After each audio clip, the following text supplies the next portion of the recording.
In this video, we'll show you how to fix Bluetooth not showing in Device Manager on Windows 11. If you find this helpful, consider subscribing and liking the video. First, open Device Manager. Click on the search icon at the bottom of your screen, type in Device Manager and press Enter. When it opens, go to the top menu, click on Action and then select Scan for hardware changes.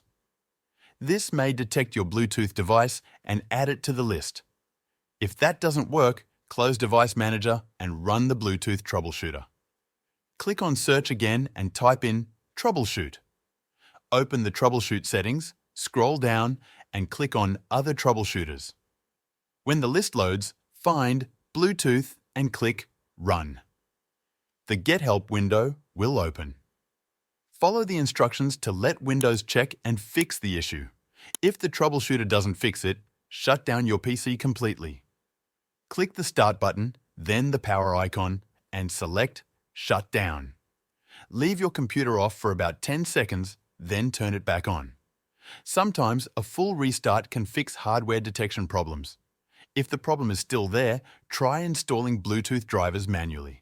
Open your browser and search for Bluetooth Intel drivers. Click on the official Intel website. Find the latest driver for Windows 11 and click Download. Once the file finishes downloading, open File Explorer and go to your Downloads folder. Look for the driver file and double-click it.